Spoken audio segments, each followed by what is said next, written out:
When did consciousness first evolve?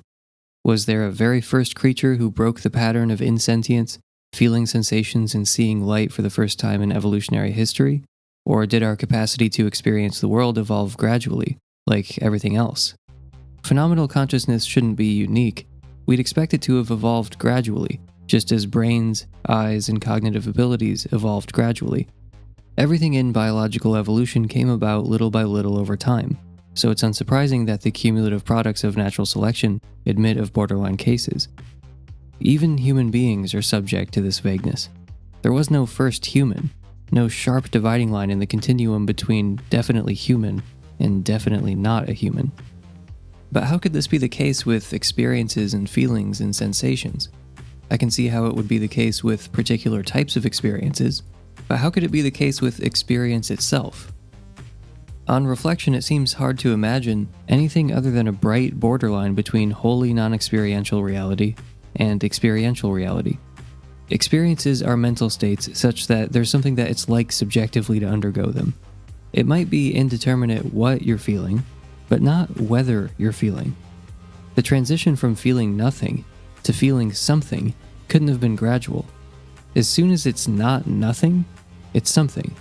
No matter how minimal a conscious experience is, if it's like something to exist, anything at all, it's no longer like nothing at all. There is no space between these two poles for indeterminacy to live. We'll take a closer look at putative cases of borderline consciousness, for example, states between sleep and wakefulness, experiences that fall indeterminately between pain and not pain, and so on. None of these are genuine borderline cases of consciousness in the relevant sense, and we'll unpack them more later on. There's always a fact of the matter about whether it's like something for a creature or like nothing at all. In other words, phenomenal consciousness is sharp. On the other hand, physical states do admit of borderline cases. If we remove one atom at a time from a given brain state, it will eventually be vague or indeterminate whether or not the organism is still in that brain state. Physical states of a subject's brain admit of borderline cases. So if consciousness is just a kind of physical state, then we'd expect consciousness to follow suit. But since it seems impossible that there could be a borderline case of consciousness, it's either like something for a creature or like nothing at all, then we have reason to think that consciousness is not just a kind of physical state. 1. If physicalism is true, borderline cases of consciousness are possible. 2. Borderline cases of consciousness are not possible. 3. Therefore, physicalism is false. So, what do I mean by consciousness? Roughly, I'll be following how Michael Tai uses the term in his book, Vagueness and the Evolution of Consciousness. Quote, "Consciousness for present purposes is experience. Experiences are mental states, such that there is inherently something it is like subjectively to undergo them. Examples are feeling pain, feeling an itch, visualizing an elephant, experiencing anger, and feeling fearful." End quote. I'll be using a few terms interchangeably: subjective experience, phenomenal consciousness, what its likeness, sentience, sensation. For our purposes in this episode, when I say consciousness, I mean the qualitative, phenomenal character of consciousness. The thing that makes the hard problem hard. The thing without which it wouldn't count as a subjective experience at all.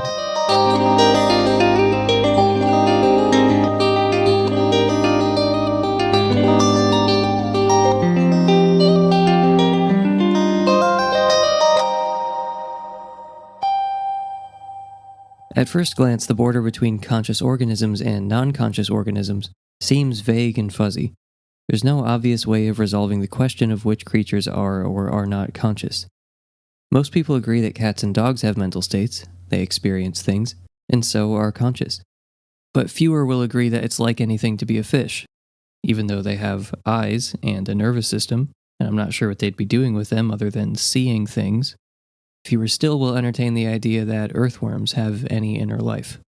But who's to say it isn't like something for the worm who moves from the wet grass over to the sidewalk? Maybe they're driven to behave that way by negative experiences. After all, worms possess a very rudimentary nervous system and seem to be exhibiting purposeful behavior. One reason it's difficult to conclusively settle the question over where consciousness exists in nature lies in the fact that phenomenal consciousness, subjective experience, is publicly unobservable. Physical behavior, on the other hand, is publicly observable. The physical, material aspect of the brain and body is accessible through our senses and scientific instruments, while our inner lives remain elusively private. We can observe avoidance behavior in worms, electrochemical activity in humans, and, crucially for neuroscience, verbal reports like, "that hurts," or "I'm seeing an orange cat right now." But your pain experience and orange experience is directly known by you and you alone. Earlier I said most people believe cats and dogs are conscious. The reason it's possible for some people to defend the idiotic Cartesian notion that it's like nothing to be a cat or dog, that they're not experiencing anything, is because experiences are private. Here, whether or not the privacy of experience counts against physicalism is not the point. The public unobservability of consciousness pretty obviously makes it difficult to determine where consciousness exists in nature, which in turn multiplies the difficulty of testing theories of consciousness. So here comes the really important question. To quote David Papineau, is it consciousness itself that is indeterminate, or just our ability to decide about it? It isn't easy to make sense of the idea that consciousness itself is vague. Either the light is on, we feel, or it isn't.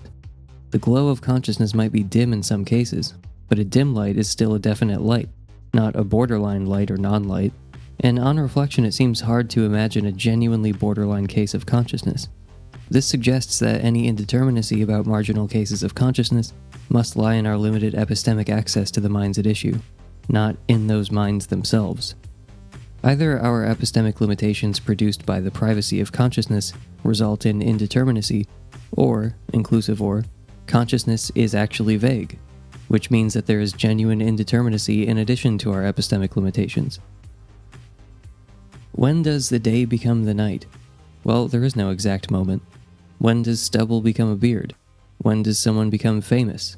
There is no fact of the matter. There's no precise threshold. Take tables and chairs. We could gradually deform a table until it's vague whether or not the object counts as a table. So tables admit borderline cases. At some point in our gradual deformation, it will be vague or indeterminate or simply a matter of convention whether this object is still a table. This doesn't seem possible for experience, since there's always a fact of the matter about whether an organism is a conscious being or an insentient mechanism. Sensation is present in the earthworm, or it isn't, regardless of what anyone believes about the earthworm, or what we're able to discover about it. Besides, what would a borderline case of experience be? A proto-sensation that kind of feels like something? If it kind of feels like something, then it's like something. We can be unsure of what we're feeling, or unsure of whether some experience falls into one category or another, but it's never vague whether experience is present in the first place. Whether earthworms are conscious is uncertain, but there must be a fact of the matter about whether it's like nothing at all to be a worm, or anything other than nothing at all. And those are the two options: nothing at all, or anything, absolutely anything other than nothing at all. Describing a genuine borderline case of experience kind of feels like trying to describe a borderline case of somethingness. How could there kind of be something? As soon as there's not nothing, then there's something. What is the borderline state between something and nothing? If a borderline, indeterminate case of consciousness is impossible, then our trouble in determining where consciousness exists in nature, whether or not a given system is conscious, comes down to our limited epistemic access to other minds, not the nature of consciousness itself.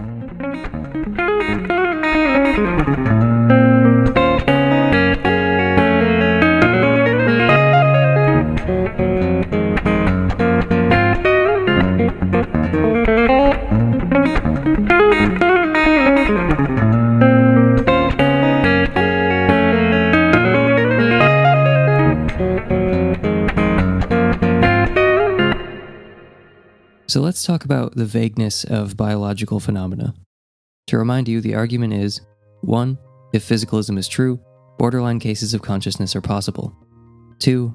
Borderline cases of consciousness are not possible. Therefore, physicalism is false. The motivation for the first premise lies in the vagueness of non-fundamental physical phenomena, especially in the biological world, which is where consciousness is typically assumed to have arisen. Complex, non-fundamental physical states admit of borderline cases.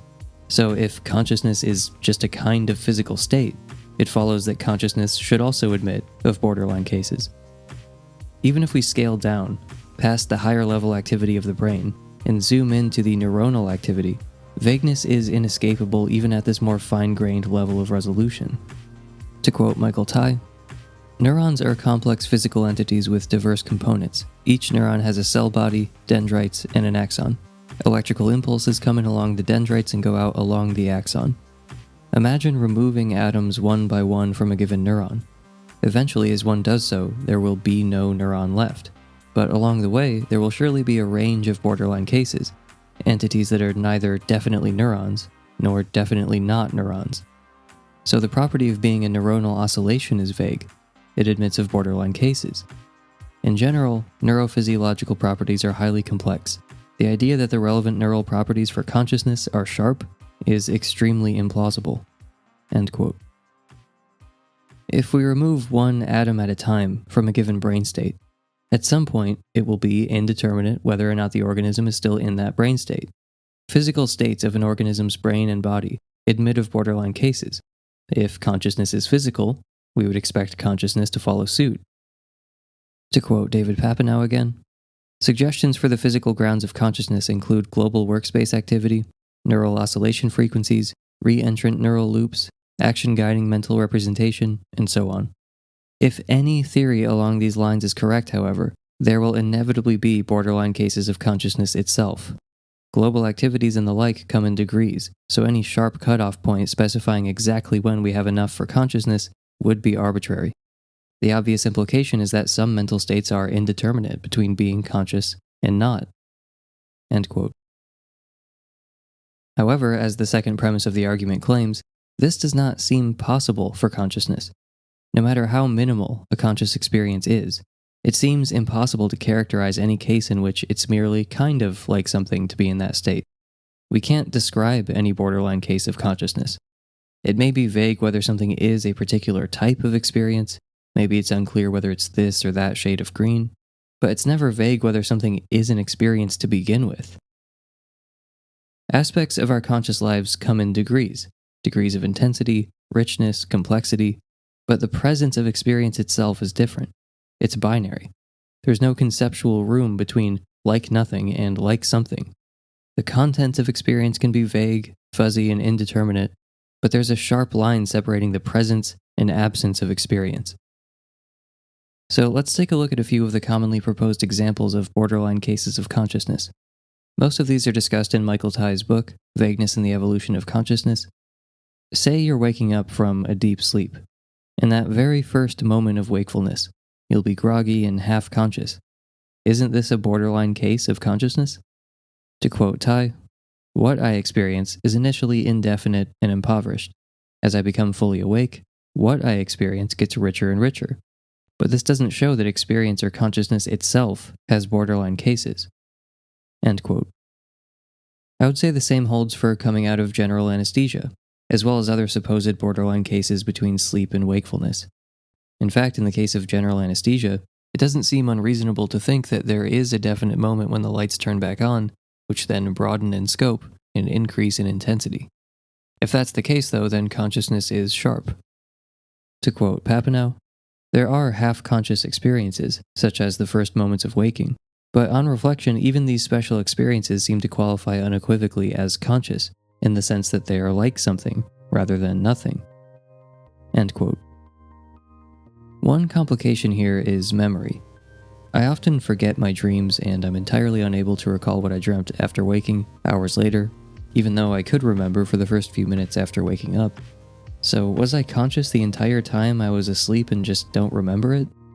In this case, I was certainly conscious for some of it, since dream states are experiential states, and many times I forget what I dreamt, and even that I dreamt in the first place. I don't see why a dim glow of consciousness couldn't be active as long as I'm alive. Memory is a fairly high-level feature of animal consciousness, and it's easy to conceptually separate experience and memory. Other features of our minds go offline and come online, and the contents of our minds change dramatically, but we can't rule out the idea that there's a light that never goes out completely. What about pain? There are examples of negative states that don't seem to qualify as definitely painful. If you put your hand on a warm stove as it gradually heats up, You'll eventually start to feel pain, but when exactly? Is there a precise moment when the stove goes from warm to hot, and when your experience turns definitely painful?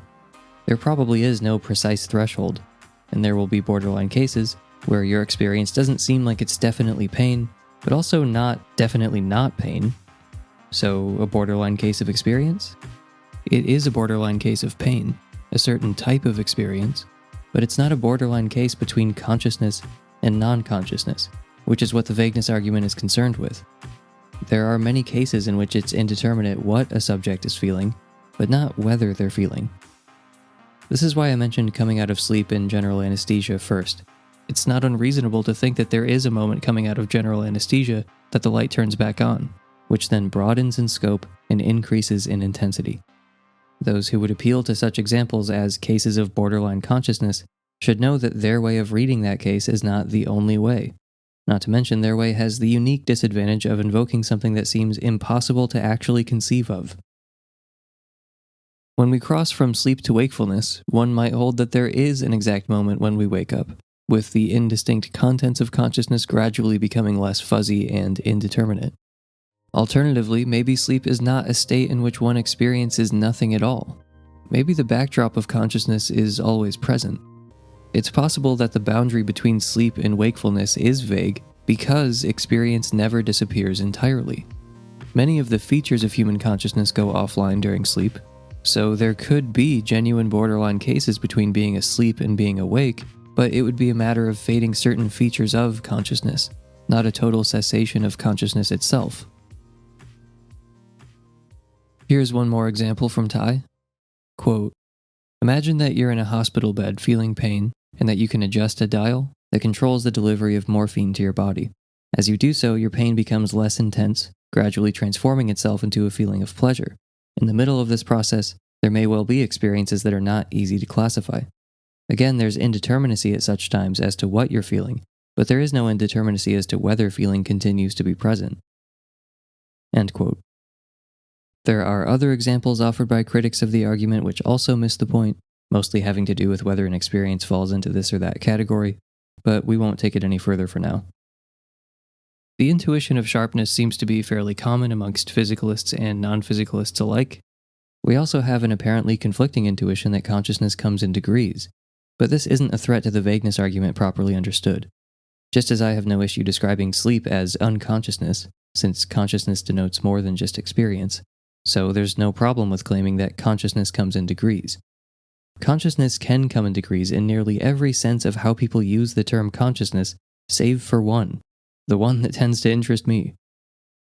It's obvious that in some sense I'm more conscious than my cats. I'm conscious of more things than they are. I'm also conscious to a greater degree after I've had coffee than after I've just woken up. I think it's easy to parse out what we're getting at when we say things like, "He stumbled around the room half conscious," or "humans are conscious to a higher degree than non-human animals," and so on. The widespread intuitions underlying these statements don't conflict with the vagueness argument. There's no issue with degrees of consciousness in practically every sense of the term, but experience itself is binary. The vagueness argument is concerned with the fact that there's no wiggle room between experience and non-experience. All the putative examples of borderline cases fall short, usually obviously so. So after all this trying and failing to describe an indeterminate state between experience and non-experience, are we justified in taking it to be impossible? To quote Tai, "Conceivability is defeasible evidence for metaphysical possibility, and inconceivability is defeasible evidence for metaphysical impossibility." End quote. So we have defeasible support for the claim that a genuine borderline case of consciousness is metaphysically impossible.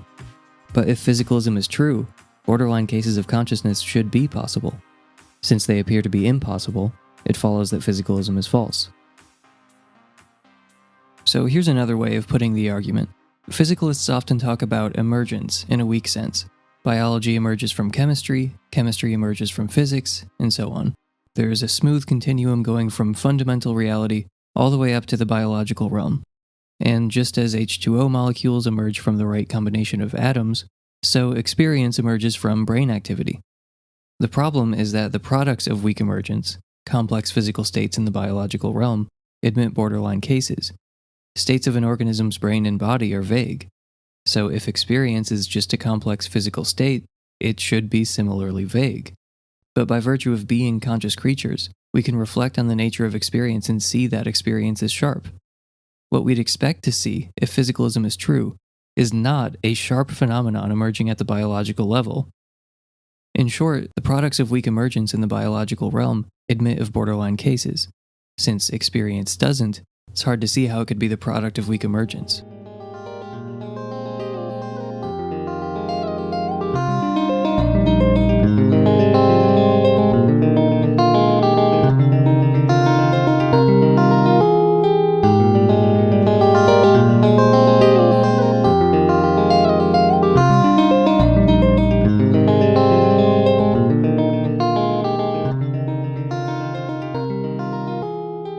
As Nino Katic explains, quote, "We now have an argument for anti-physicalism that is independent of the discussion on Nagel, Jackson, and Chalmers, that relies on the very intuitive notion that the concept of a conscious state is sharp, and which suggests that one possible upshot is a theory that binds consciousness to fundamental physics, such as panpsychism."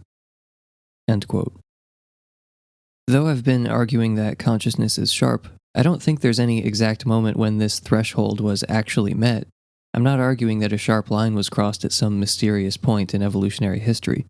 Any candidate would seem arbitrary. The world is a strange place, but presumably we'd want some kind of reason that the sharp line was drawn there and not over there. For example, at nervous systems with n neurons instead of n+1 neurons.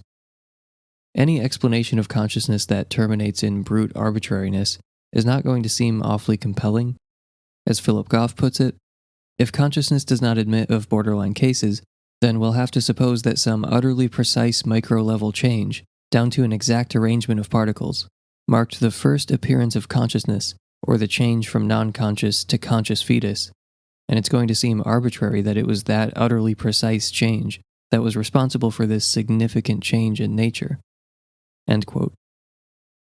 Vagueness arguments seem more supportive of panpsychism than dualism, since panpsychism more easily accommodates our intuitions about vagueness. If experience is sharp, why not just identify like with like? To quote Michael Anthony, "In seeking physical properties whose concepts are sharp, the obvious place to look is fundamental physics." End quote.